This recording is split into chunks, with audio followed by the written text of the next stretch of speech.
Everyone, I hope all of you are doing great. Today's lesson is going to be about prefixes and suffixes. We're going to learn how the addition of specific letters can change the meaning of certain words. Now, let's start with prefixes. Prefixes are groups of words that change the meaning of a word, but mostly they make the word into negative. Now, these are the certain prefixes, but this is not the complete list, okay? I'm going to be selective. So, un, in, il, imp, and miss.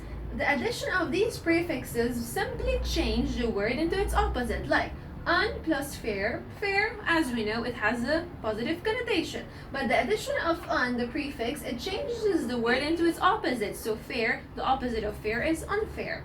The same goes with the other prefixes like in, inactive, the opposite of active, ill, illegal, legal. Imp, improper means not proper at all. Miss, mislead, and so on. Now, we have pre. If I add the prefix pre to the word history, it becomes prehistory, means history that is before. As for the prefix re, we use it in order to imply again. Let's take this example. Rewrites. It simply means to write again. Well, some students make this mistake and say rewrite it again. Now, what's the point of using again if you're going to use the prefix re, right? So please pay attention next time whenever you use the prefix re. Now, moving on with the suffixes. We said that suffixes are groups of letters that are added to the end of a word in order to change its meaning. Now, these are some examples, but this is not the complete list. So, able, it shows ability. Like if I say something is portable, means it's able to move from one place into another. Al is related to something, specific thing, like annual, means something that happens every year. ER and ESC. ER is used with comparative adjectives when I want to compare two adjectives, and ESC is used with superlative adjectives like stronger, he is stronger than John, or strongest, he is the strongest man that I've ever seen. Full, it denotes something that is full, like grateful, means someone is really full of being greatness.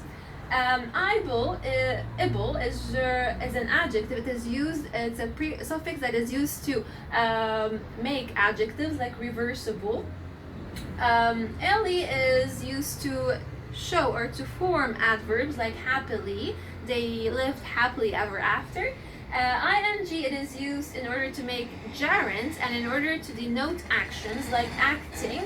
Acting is a fun thing to do. In this case, it's a gerund because the sentence starts with it. And ness and ly. Ness is used in order to denote a condition like happiness. Like happiness is something that most of us should achieve.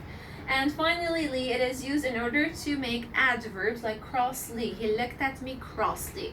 Now, so these are the lists. I'm pretty sure that you shouldn't be satisfied by this or what I have offered. So please make sure that whenever you're reading, you search for specific suffixes and prefixes in order to expand your vocabulary. Now, please stay